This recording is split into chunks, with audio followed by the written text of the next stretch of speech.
Hey friends, welcome back to the Gentle and Lowly Co podcast. I'm Addie, your host, and today we'll be talking about preparing for marriage and celebrating others. Now, today our guests are Larry and Sue Pruett. Now, friends, Larry and Sue have been married for over 35 years. They have a ton of wisdom, and they're parents to 5 adult children. I'm so excited to learn from them. And they've also been full-time entrepreneurs for over 12 years. So this conversation is going to be so fantastic. Definitely can't wait to get into our topic.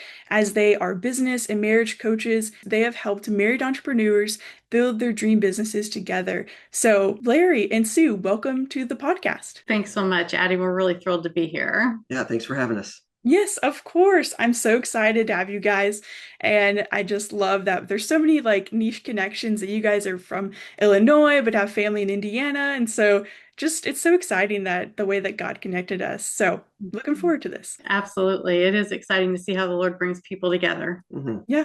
Okay. We're going to kick it off with music of the week.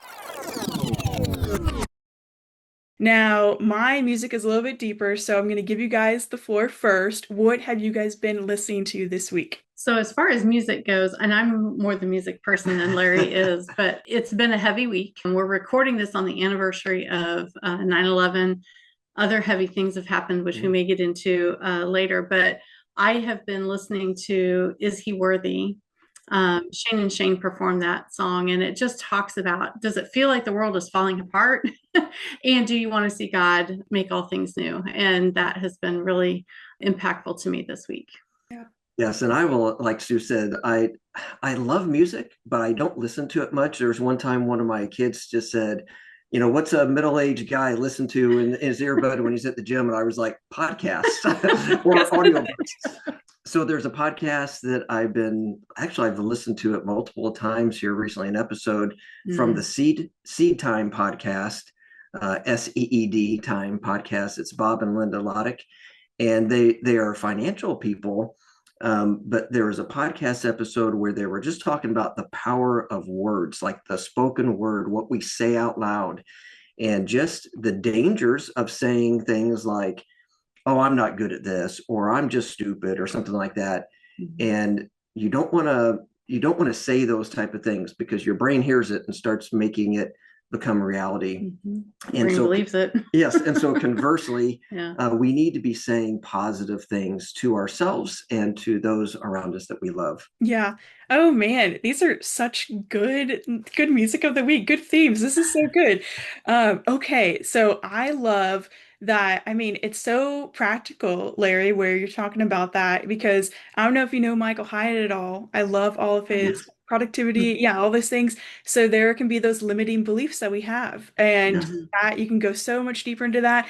But once I've discovered that, I feel like maybe it was before 2020, then you just kind of have a different soundtrack and also pairing it with scripture too, then reminding ourselves of what is the truth, what does God say about us. That is such a like encouraging thing, but also like so cool that it was on a financial podcast. They're talking about words, the power of that. I think that's so awesome. I don't know if you said the title of the podcast. I didn't of the episode. The title of the episode is This Kept Us from Getting Pregnant for 9 Years. So if somebody looks it up, that's the Oh episode. my gosh, that's the episode. Okay. That I'll title leave the doesn't link go with in. what I just said, but it's tracks. But that's what it pretty is. fitting now for today. That's amazing.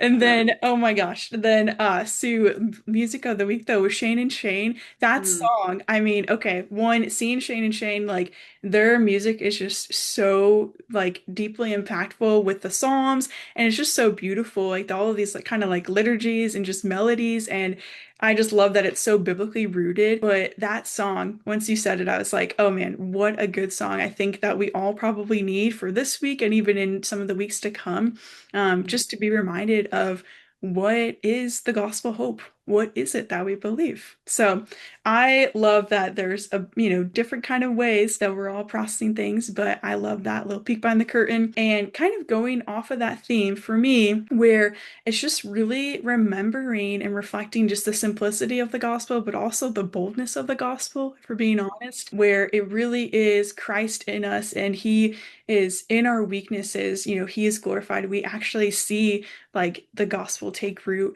and just remembering sharing, like, I shared my testimony with a new friend, and I was like, oh, wow, like, look at what God has actually done in my life. And getting to hear her testimony, you just remember the power of the gospel, but also, like, the perspective of living for eternity rather than this world. And especially, you even mentioned, recording this on it 9/11, the anniversary of that, and then even just the events of yesterday, with Charlie Kirk. And, we just kind of have this pause in our day-to-day activities where it makes us really reflective. And so for me, I go to music. I'm definitely more on my feeling side. And so I'm like, okay, where is the good biblically rooted music like Shane and Shane? So for me, it was Jonathan Ogden. He is a musician based in the UK, like in London area. I think it's London. He kind of goes around. He goes around between different places.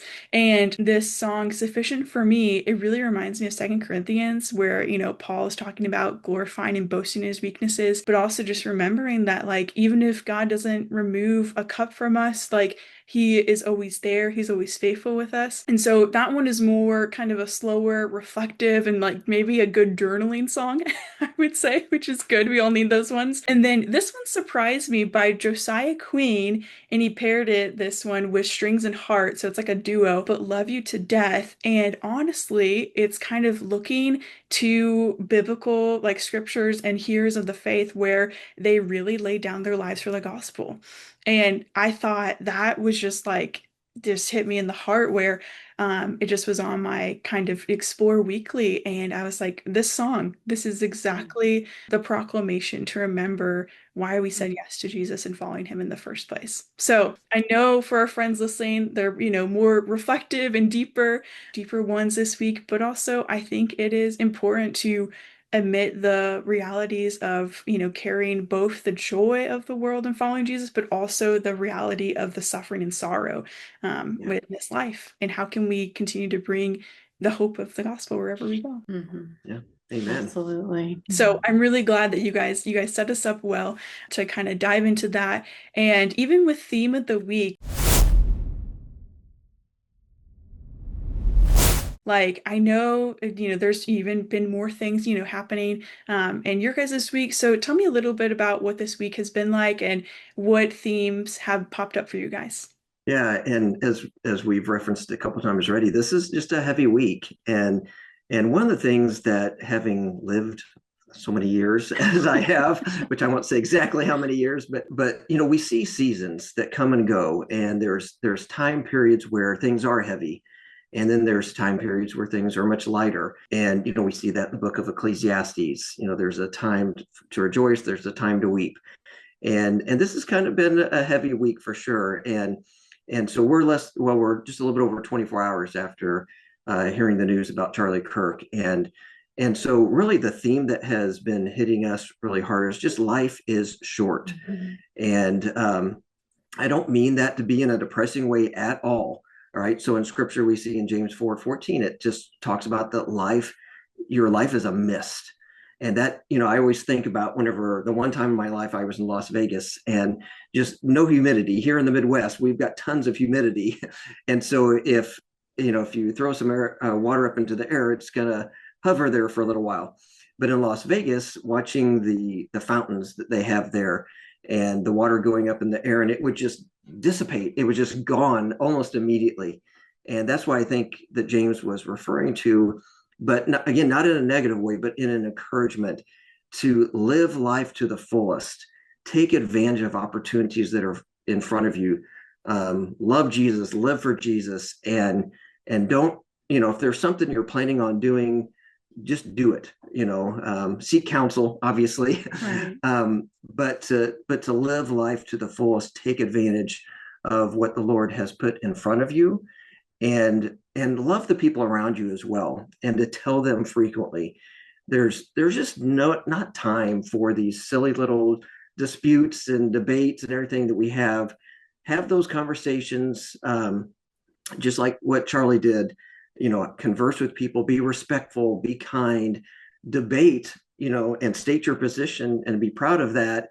But at the end of the day, hug one another, say I love you frequently, and just don't waste a moment. Yeah. Kind of heavy. Sorry. It was, but it was timely. No, Yes. very, yeah.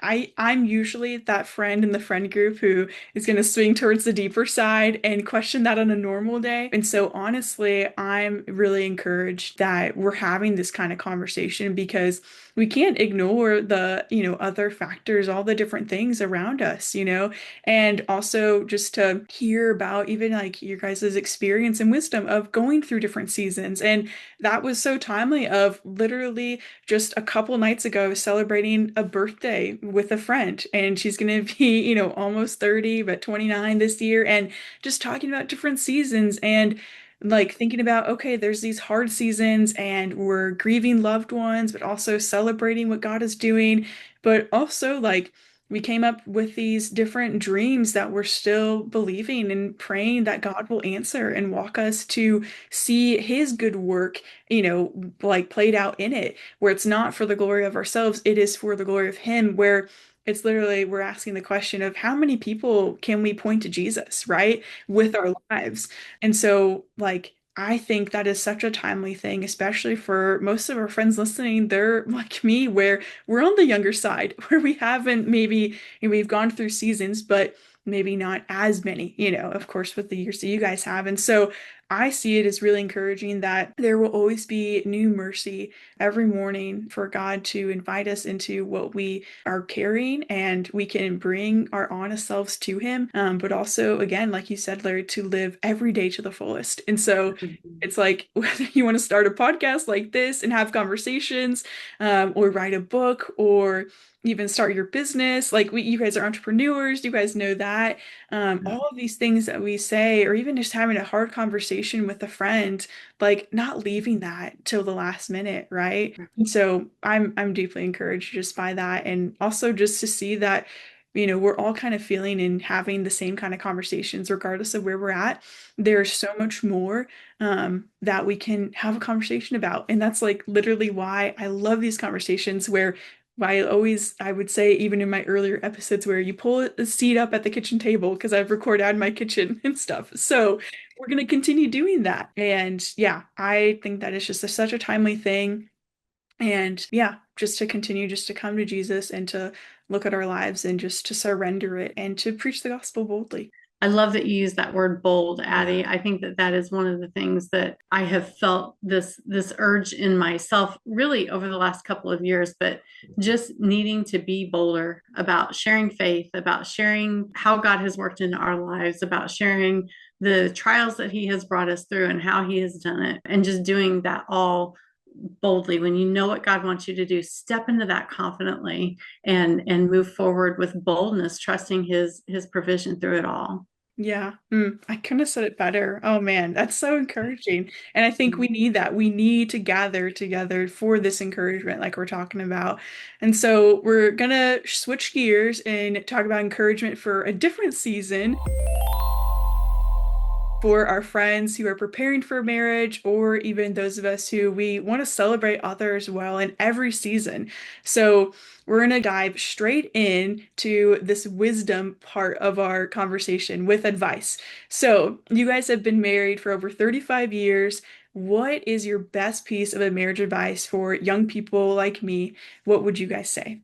Yeah, I think that for somebody who's single, I think keeping in mind what is the purpose of marriage. I remember feeling very anxious about whether or not I was going to find a spouse. Was I going to find a guy, and being very worked up in my own mind, and feeling like, oh, what if there's nobody for me? And I really wasted a lot of time. And what I didn't think about was the reason that God created marriage. He's got two purposes that we can see. One is to demonstrate the relationship between Christ and the church.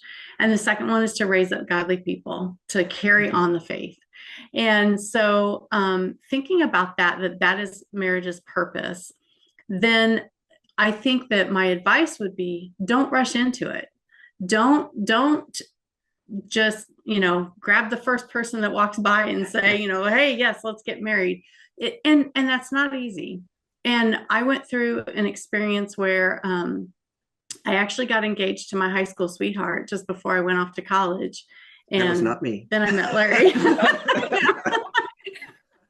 And so, and the night that I met Larry, I don't really remember meeting him that night. So not an insult, but I just don't remember meeting him. But that was the night that I felt the Lord really impress on my heart. I've never heard him speak audibly, but it almost felt audible that he said, yeah, that guy's not the one I have for you. And I was devastated at first. I thought, what? Why not? I thought this was the guy, and so knowing the purpose of marriage and being very thoughtful about moving into it, I think is super important. We can put it off for too long, but I think that really the bigger danger is to marry the wrong person because we jumped the gun. Yes. Oh boy, there's so many different things I want to say right now, but Yes.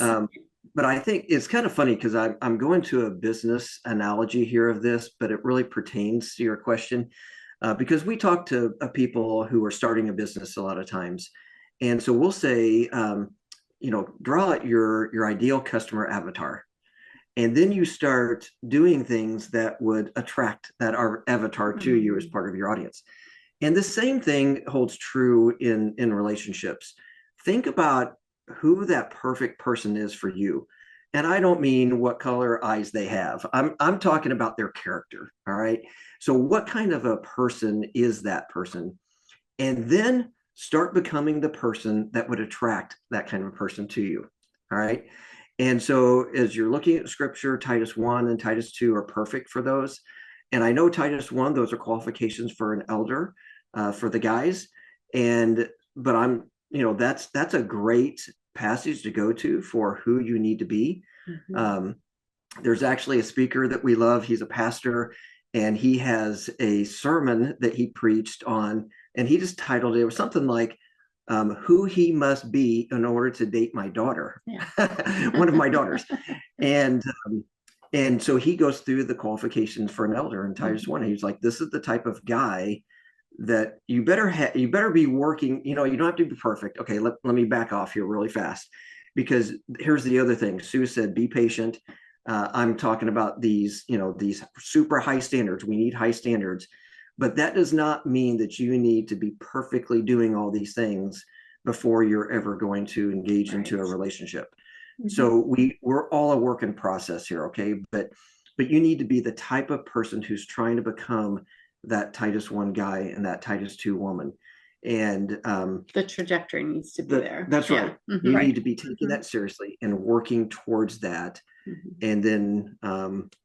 And then if you are that type of person, then you're going to attract a spouse who is like that other type of person. Mm-hmm. Oh yeah, I love that. And my friends and we were just talking about this because it's a current season, a lot of my local friends are in, and we're talking about running our race really well, where we're looking over and side by side there's another lane or lane adjacent, and we're able to pass a baton either forward or backwards, like we're running the same way and also at the same pace, because not everyone is called to the same things. And that's a good thing, right? It is a good thing, but we will stand out to one another as the way that we're walking and in that manner we're walking in.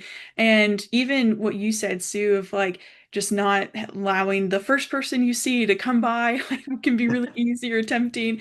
But we've also had that conversation where it's like, yeah, it's not hard, quote unquote, to get married. You can, it's pretty possible, find someone and, you can get married. It's not rocket science. It's not hard per se, but after you commit to that covenant, I'm like, it's not an option to back out. We don't see it as the way that the world sees it.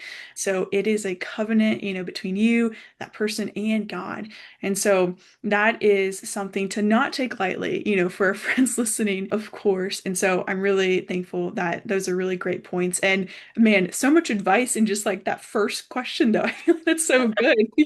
And I thought of something else that I really want to say. I just feel like this urging, I got to get this out too, is that you don't want to get married to solve loneliness. That is I think maybe a driving force for a lot of people is, I just don't want to be lonely anymore.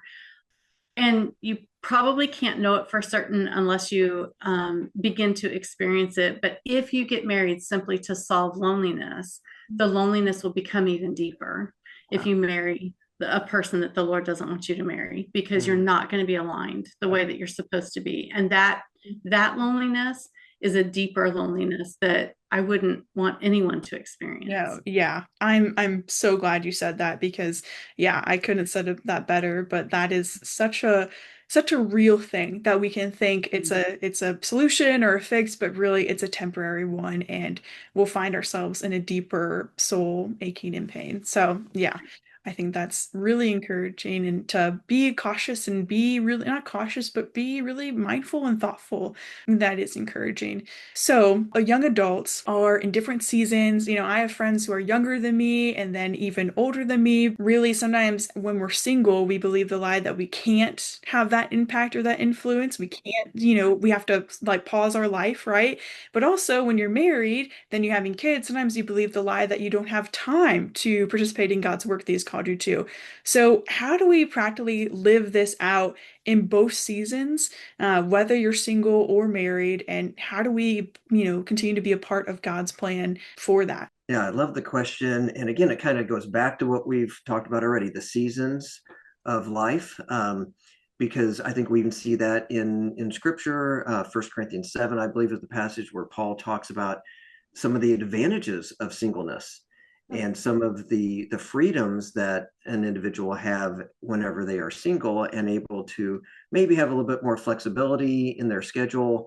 And so that can be like a really impactful time of life for anybody who is in that situation. And then, on the other hand, then for married couples, we do encourage people to seek out marriage. There's such an attack on marriage in today's world, and we can talk more about that if you want to later. But we definitely encourage couples to do that. And I would say, in some ways, when we were single, we had certain rich ministries, Mm-hmm. and then once we got married, then that just opened up other doors. But one of the just like real practical things that I could say here is invite people who, like, if you're single, invite married couples to come to your events. If you're married, invite single people to come to your events. And I'm just talking about just fellowship, just having people over in your home, or if you're going out to play pickleball or whatever, Yeah, right. just anything. Because I remember we'd been married for a little while before we had our first child, and she was very young, still in a car seat, and somebody invited us to their house, and we were like, oh, we're going to go to a social event. It's like as soon as we got married, it's like nobody would invite us to anything anymore, because I guess a lot of our friends were single still, Right. and then of course once you start having kids, then everybody is like, just please Yeah. don't come Yeah. over anymore. And so I think just being aware of that and being sensitive to different people and different stations in life can be really helpful. And I'm just going to tag this in here as well. Invite some old people like us Yeah. Yes. to these things as well, Right. because we have a tendency to say, like, okay, your friend who's 29, okay, she can still come over, but when she turns 30, though, Oh, yeah. fortunately, we're on that path together. But Yeah. but seriously, that's in our church that we go to. We love that we've got people of all different generations. We've got tons of kids in our church, and we've got people who are older. And it's like we try to force people to get together in various ways from different generations and such. So I don't know, that's just a few somewhat random thoughts, but hopefully some practical ideas there as well. Yeah. No, I love it so much, honestly, because it's like one of the best gifts and the kindest things when I can think of several families in different seasons of my life in college and then post-college, just different locations and things when a family invites me in and I get to have a family meal or even stay overnight, my mentors, like just getting to spend time with them and their family, like things like that, it means so much. And also, like, if we do have some more flexibility being single, we can take on more of the hosting and be a relief of a burden to a friend, who has a family with kids and they just, mom and dad just both need a break or they just need to rest and not make dinner one night, right?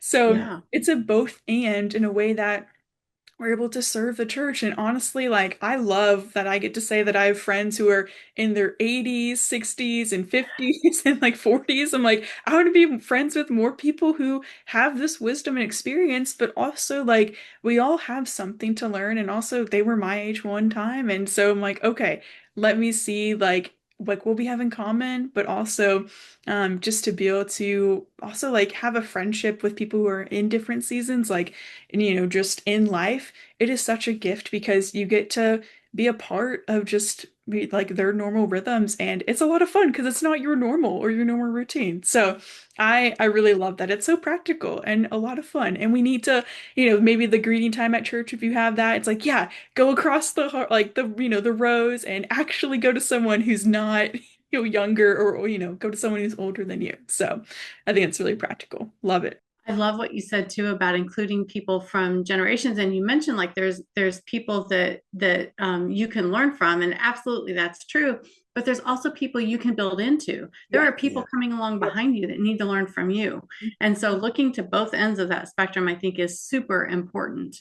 And then as we work on growing closer to God, as we grow, as all of us from whatever place we're at, we grow closer to God. He's at the pinnacle. We're automatically going to grow closer to each other. Yeah. We do that in our marriages. We do that in our friendships. We do that in our families. And so I think that that is a super important part as well, because as we do that, we grow closer to each other and our bonds deepen as a Mhm. result.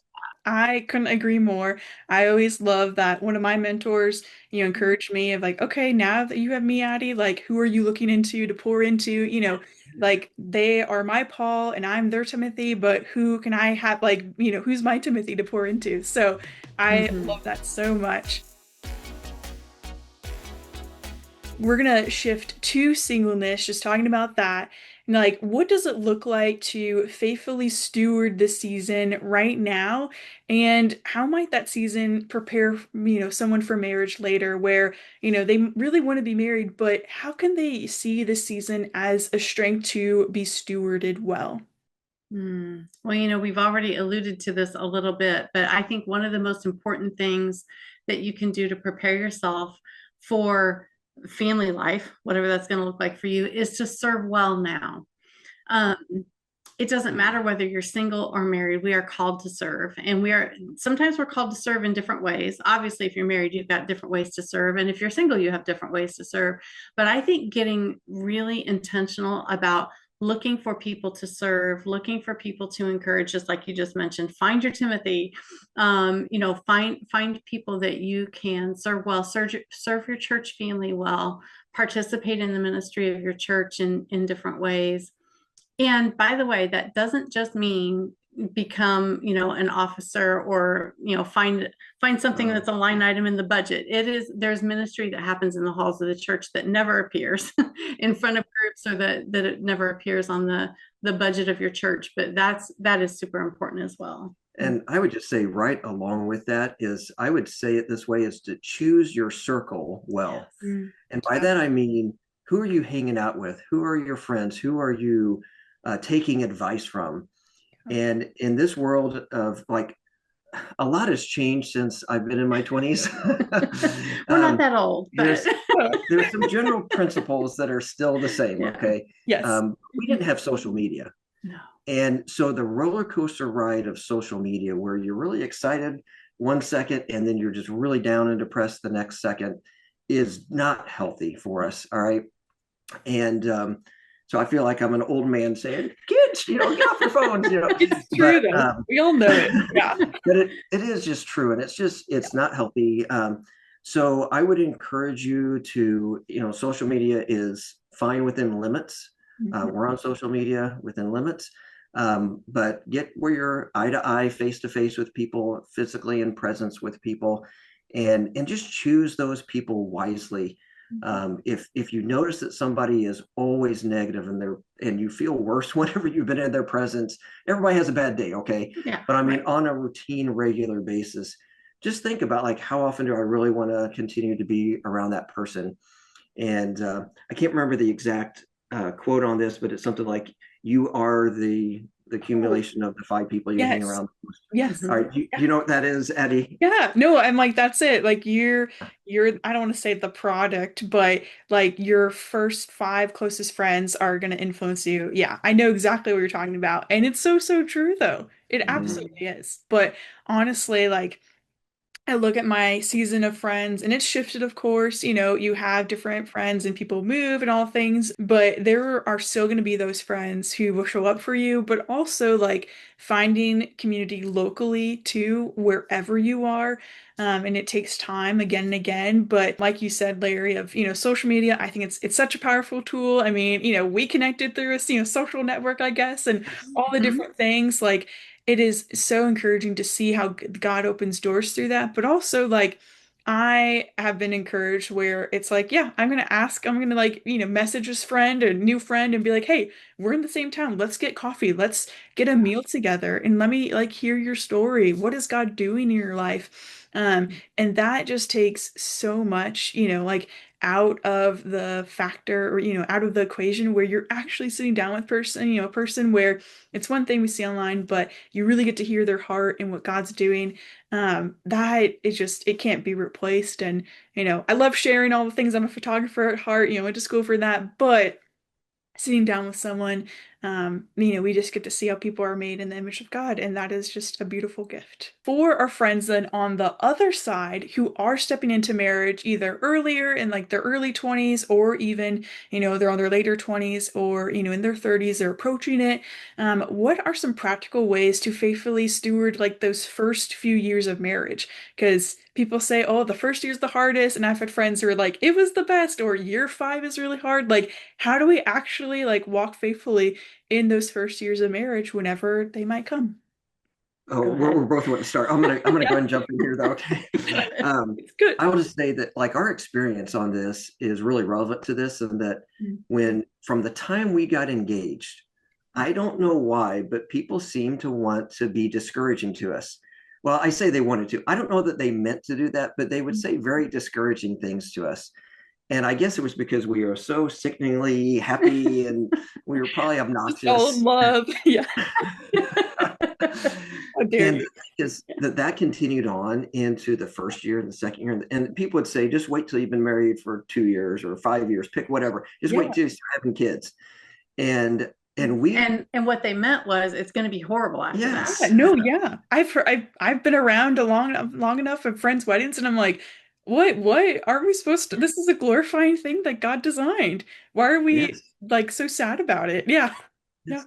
So I'll just say those people are not part of that inner circle that you want to Yes. be around a lot. There you go. And Yes. and so we got very determined that we are going to be encouragers Mm. and we are going to show the positive side. And yes, we're going to be real and we're going to share our struggles and such as well. But I would just say going into those first years of your marriage with a positive attitude, don't listen to the naysayers. Marriage is awesome. It is Mhm. fantastic. And just be encouraged. We've been married, actually, we're a little bit over 36 years now. And we love being around. We work together all day, we're together all day. And so it's a positive, wonderful thing that God has designed. And just one other thought here on this is most couples will go through a premarital counseling and then you go to the wedding ceremony and you say I do and everybody says good luck. Yeah. There should be some post-marriage counseling. Yeah. And so whether that's formal or informal, maybe just hanging around some people who've been married for a while and have a good godly marriage and ask advice and just say, hey, we've been through this, we're going through this, how can you help us navigate through it? And just so seek out godly counsel, I would just say as well. Yeah. I think another huge piece of your personal happiness or satisfaction in marriage has a lot to do with what kind of expectations you have. Hmm.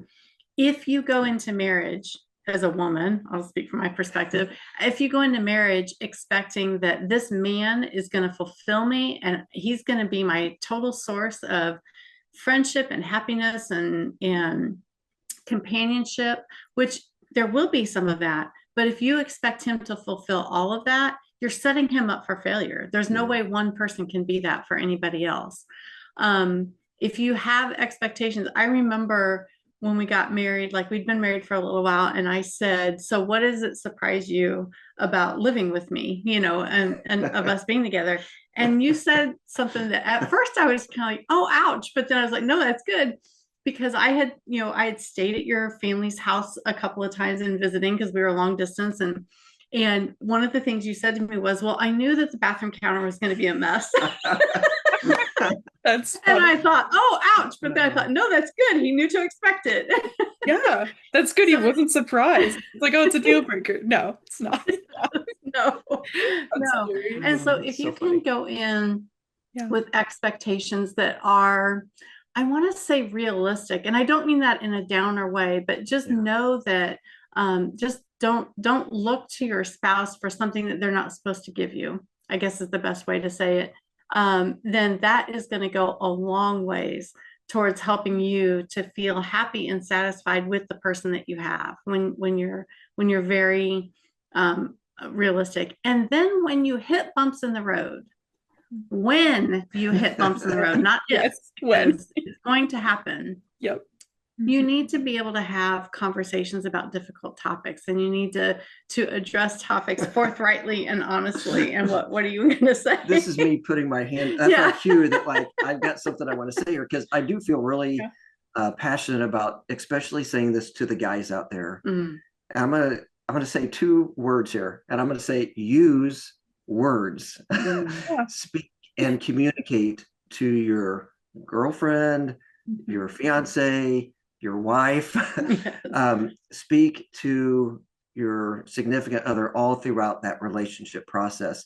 Sue had to teach me how to communicate, and I'm not joking when I say it, because I was the type that I just clammed up whenever I had a problem or I was upset, and she had to help me learn how to say things. And part of what she did that helped me with that was she said, just say anything. I don't care.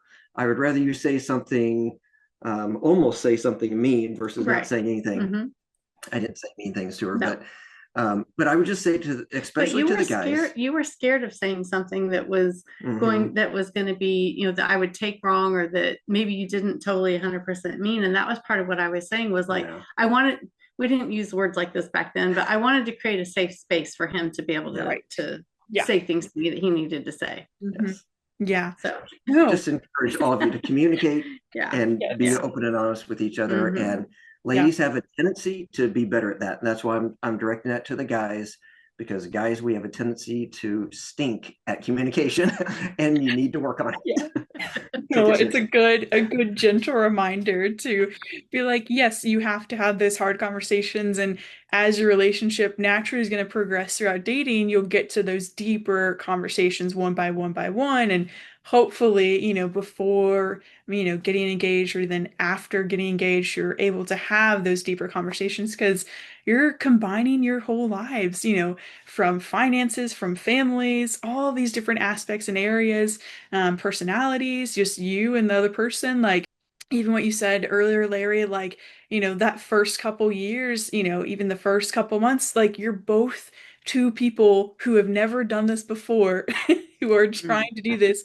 And, like, even if you've made some mistakes in the past, or you weren't following Jesus and you have experienced marriage, like, there's grace for all of that, of course. And so but still, it's still not, this is the first time you and that person are doing that together. And so it's like, okay, they don't know this is how I like to load the dishwasher or stack my cups. Like, it's like, okay, why don't you talk to them about it, right? All those things. I just know that when I have friends or family come over, I'm like, oh, wait, I need to talk to them, because I'm just used to doing stuff my way, which isn't bad. But also, we can have communication even within our friendships, but also especially that is like the number one thing that people always talk about within marriage. So I think that's really encouraging. And, we can all become better communicators, whether it's within our homes, if we're living with roommates or our small group, especially like, guys being able to have those guys who they go to and talk about the hard things, and also with women to women, like where we're going to be, iron sharpening iron. And again, having those mentors, and be able to be that for someone else too. So I think that is something that is such a valuable life lesson. I mean, I'm so thankful that I've gone to learn that. Just even, someone showing me or sit like taking the time to sit with me and be able to really truly be Jesus across from one another. And it's really just having that heart of being like, okay, help me understand, right? Like I want to be on the same page. So I think that's encouraging and just really practical again. I mean, all of these things are so like you think they're not simple, because they are hard. We have to do the work in a lot of ways, but um, it's doable. We can all take one of these things and practice it today in whatever season we're at. So looking at both seasons, they have their unique blessings and realities. So how can singles and married couples encourage one another to really live, a faithful life and love deeply, like in fellowship in their current season? So, whatever season you're in, we all want that fellowship. And we kind of talked about this earlier at the beginning. We're inviting different people in, but what is one way like where we just don't stay in those bubbles where we actually can get into that fellowship, whether like whatever our relationship status is? Yeah, I would just say, just in general, we need to get out of our silos that we have a tendency to live in.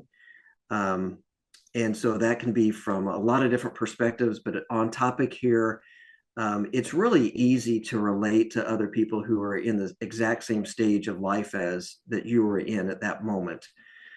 It takes work to step outside of that, outside of your comfort zone, and to engage with somebody who is really old, like in their 50s or something like Not really old, that. but um, if you're 19, or or just from a different walk of life, yeah. or a different Hmm. skin color, or they come from a different country, they have a different accent, Hmm. and it is always beneficial to step outside of your comfort zone, because you'll either walk away with a really good friend that you never expected, or you'll learn something about somebody different, and you'll have a more compassion and understanding for somebody else. But that'd be my main thing, is just be very intentional about stepping outside of those silos, because that's just natural for us to crawl back into those patterns. I keep having the picture of like family Christmas or family Thanksgiving in my head, and what that looks like when you get together with your biological family, the people that you're related to, and how much getting together with your church family should look like that. When you come together with your biological family, you have all the different generations. Some of you are married, some of you are single, some of you have kids, some of you are the kids, some of you, are caring for elderly parents or whatever it is. And I feel like that's exactly what church should look like as well. So when you have times when you are able to fellowship at church, be intentional about fellowshipping with different groups of people in your church and getting together.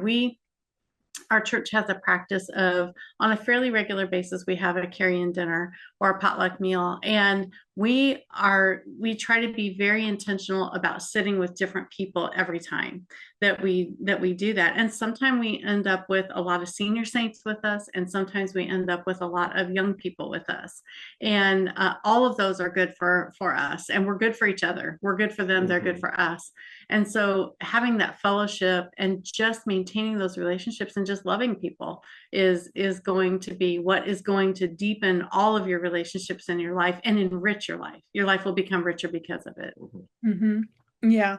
I really love that, where it's just being intentional. And sometimes, I mean, like you said, like in different life seasons and stages, I mean, it was so much easier for me in college just to be around all the college kids, everyone, at the college ministry or building. And not that we didn't see other, believers in our church or members, but we had to really make an effort because we just wanted to go hang out with one another, right? And so now, whether it's at a coffee shop or something, just looking for people who are right around us where we have the similarities, but also like it's okay. Like, if there's someone who's at church and we don't know them, but I think I've had such encouraging conversations where I just actually talked to the lady next to me and they were some senior saints, if you will. And then we ended up just praying before we left. And it's like that never would have happened if I just wouldn't have like even just started with saying our names, right? And just actually introducing ourselves. And so I think that's encouraging for our friends to be like, really take it to heart of how can we get outside of our rows, our normal sections, and get into Mm-hmm. those circles, right? I think that's really good. And just having those eyes to see people. And so, yeah, whatever your season is, even if you're in a college city, there are people who work at the school, who are a little bit more experienced, but also, all of us in the church, we have this heart and just this desire to do life with one another and to do it with people, especially people. I've talked to people who are, more experienced in their years and they want to invest in young people. And I'm like, I'm not, 30 yet, but I'm like, I want to hang out with the younger people now and to, hear what they're doing and asking those hard questions because they really are seeking that faith. And so it's encouraging to me what God is doing on both sides and how we can spur one another on. So let that be an encouragement to all of our friends listening. Just be intentional. And speaking of being intentional, so we always ask this question for all of our guests. So Larry and Sue, how are you guys actively carrying the gentle love of Jesus wherever you go? Want me to start? Go Yeah. ahead. So I think that that word intentional has come up so often. Mhm. And very early in my motherhood, the Lord impressed upon me that when I want encouragement, Hmm. my thing to do is go look for somebody to encourage. And the way he revealed that to me was I had two little ones. I had joined the play groups and gone, looking for. I was feeling rather desperate. Needed some encouragement, lack of sleep, lack of, whatever, adult conversation, all those things Yes. were very trying for me. And I went to these groups and I thought, I just need somebody to speak into my life and to give me some encouragement. And I went, and there were all these other mamas who were in the same situation as me. And I left the first couple of times feeling like, yeah, nobody said anything encouraging to me. I'm not feeling encouraged. And I felt the Lord again encourage me and just said, next time you go, you look for another mama that you can encourage. And so I went in looking, my eyes were scanning, who can I encourage? Who's somebody who's a little bit behind me in this journey? And I can, give them some tips or, help them to know that, it's going to get better than this or whatever it is. And I started doing that. And the first time I did it, I left and I felt so buoyed by the experience of being at playgroup. And I thought, wow, Lord, that was really encouraging. And then I thought about it and I thought, I don't think anybody actually said anything to me that, they were trying to encourage me, but the act of doing that for somebody else, it was like the Lord just encouraged me through that. It was like he just gave me a pat on the back and said, yeah, good job. That's what I wanted you to do. And that was so encouraging to me. And so actively looking for other people that you can build into, I think is a super important part of carrying the love of Jesus, as you say it. I love the way that you say that. And giving that out to other people. We're meant to give it out, not hold on to it. Yes, and the other in addition to encouragement, the other word that is really prevalent for me right now is serve. Mm-hmm. To serve others, and by that I mean again, not necessarily a line item budget on the church's budget, not necessarily in some official role, but just looking for opportunities to serve other people. And that can be at the restaurant that you're in or the gas station, parking lot where people drive crazy. Just show patience and grace to them. It can be small things, it can be big things. We lead the youth group at our church. And so to again, to demonstrate that gentle love of Jesus to those young people who are driving us crazy at various moments, it takes intentionality to it. And so we just try to look for opportunities to serve, opportunities to encourage. Yeah, Oh man, I again love it so much. That's so it's so encouraging. I mean, we literally talk about encouragement and even service, like even in my design background, in my work with that, like it's all about service and showing up, and even in the way that we work, like service is tied into so many things, and also encouragement, again, going all the way full circle back to music of the week, like with our words having power, you using them for encouragement and for the love of Jesus and carrying the gospel hope. So, man, Larry and Sue, I this has been so much fun, but I want our friends to continue learning from you. So, where can they find you guys? So our website is sidebysidebusiness.com. And we do, in general, we're working with married entrepreneurs. We love to encourage all married people, especially. But we do have a free gift that we would give out. Now, this is specifically designed for married entrepreneurs. So if somebody is single, I still think that there'll be some good value to it. And these are what we call connect cards. Yeah. Do you want to talk about them? Yeah, so it's basically just a set of cards. It's roughly 2 months worth. If you pull out one a day, there's a question on there that you can discuss with your spouse, or if you're not married, a close friend the next time that you're getting together for fellowship. And some of the questions are deep and thoughtful about your faith. Some of them are business type questions, are going to relate to the business that you're running. Some of them are just very lighthearted, and if we had $1 million, what would you want to do tomorrow? That type of thing. But others are about, what is your purpose, and that type of thing. And so they help you just connect on a deeper level. And so if you go to sidebysidebusiness.com/connect, you'll get those cards. That's so perfect. Oh my goodness. I love that there's a tangible activity we can do. And even that's like so great if you have roommates, or the next time, like you said, so like getting together for coffee or lunch, or even taking them to Bible study, be like, hey, could we do this for our icebreaker? That is really fun. And man, I can't wait to hopefully hear some encouragement from those conversations. So, friends, if you're listening to that, definitely go check those out. I'm probably going to bring them to some of my groups that I'll be in because that sounds fun. And Larry and Sue, just really thank you guys for being here, and just thank you guys for your time. It was such a delight to be here and to get to meet you today, Addie. We really appreciate it. Yeah, thank you so much for having us. Yes, thank you guys so much, and have a wonderful week, friends, and continue to carry the gentle love of Jesus wherever you go.